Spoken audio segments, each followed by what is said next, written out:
Kerjaan Indonesia atau HKHKI Jawa Timur. Organ ini meminta Perpu Cipta Kerja dikaji ulang.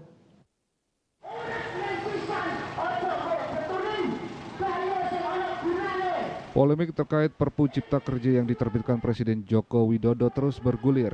Kali ini Himpunan Konsultan Hukum Ketenagakerjaan Indonesia atau HKHKI Jawa Timur juga mempertanyakan alasan keluarnya Perpu Cipta Kerja yang dinilai tidak sesuai dengan yang diperintahkan oleh Mahkamah Konstitusi. Ketua DPC Himpunan Konsultan Hukum Ketenagakerjaan Indonesia Jawa Timur, Hufron, menyebutkan bahwa Perpu Cipta Kerja yang dikeluarkan Presiden tidak memenuhi syarat seperti situasi negara dalam keadaan genting dan Perpu harus diajukan melalui sidang DPR RI untuk kemudian disetujui atau ditolak. Hufron juga mengatakan selain proses terbitnya Perpu Hak Cipta ini tidak memenuhi syarat, namun dari segi substansinya harus dikaji karena tidak ada perubahan yang signifikan. Tidak hanya itu, Perpu ini secara substansi tidak hanya membuat kelompok pekerja dan pengusaha juga keberatan, diantaranya seperti soal outsourcing. Dalam konteks penyusunan Undang-Undang Cipta Kerja yang lama itu tidak memenuhi syarat gitu. Karena tidak memenuhi syarat, maka dipandang ini cacat formil, cacat dalam proses pembentukannya. Tiba-tiba Presiden di tanggal 30 Desember 2022 itu bukan mengeluarkan undang-undang seperti yang dipersyaratkan oleh Mahkamah Konstitusi, tapi malah mengeluarkan Perpu yang tentu kalau menurut saya, ya tentu tidak sesuai dengan maksud yang diperintahkan oleh Mahkamah Konstitusi. Tetapi pertanyaannya, secara yuridis konstitusional boleh nggak Pak Hufron? Jawabnya, boleh.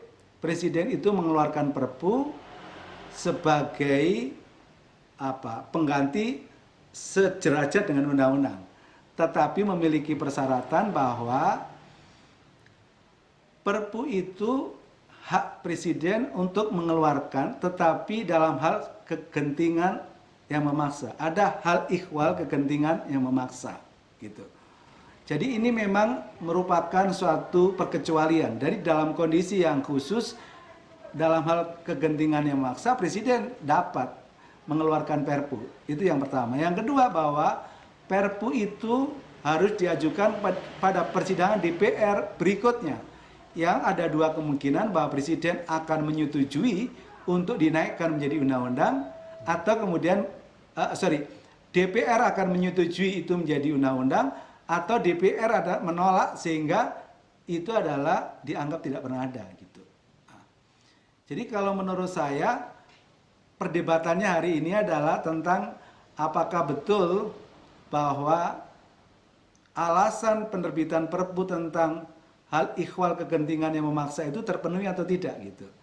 Inilah yang kemudian menimbulkan perdebatan. Di satu sisi di dalam konsideran Perpu itu mengatakan bahwa ada kondisi ekonomi global, geopolitik global, perang Rusia Ukraina, ancaman resesi, inflasi yang begitu besar, yang itu diantisipasi gitu dengan mengeluarkan Perpu ini. Gitu.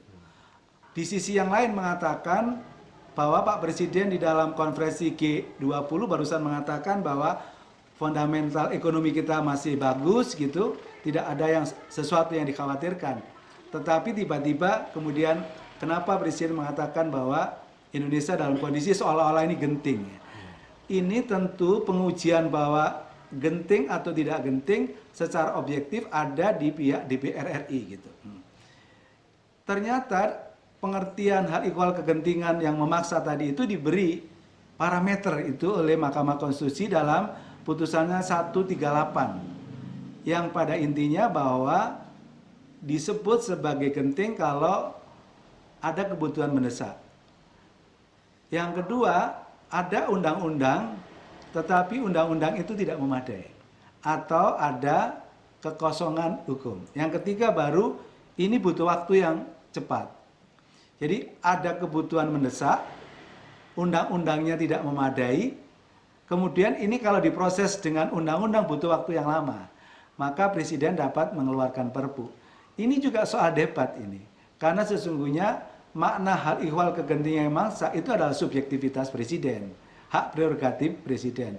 Sehingga teman-teman sebagian mengatakan bahwa sesungguhnya proses ini mengulangi kesalahan yang dilakukan oleh DPR ketika dia mengeluarkan Undang-Undang Cipta Kerja yang pertama.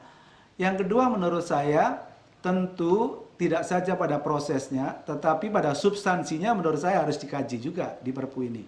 Ternyata kalau kita baca sepintas, antara Undang-Undang Cipta Kerja dengan Perpu 2 tahun 2002 itu sebenarnya tidak ada perubahan yang signifikan gitu.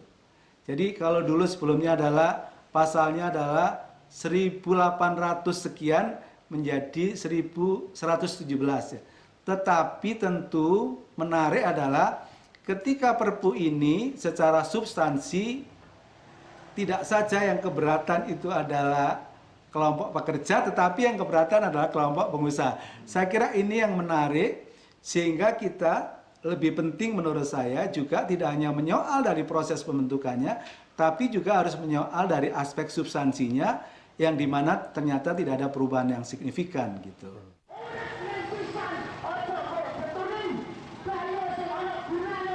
Pemirsa, update petang akan segera kembali sesaat lagi untuk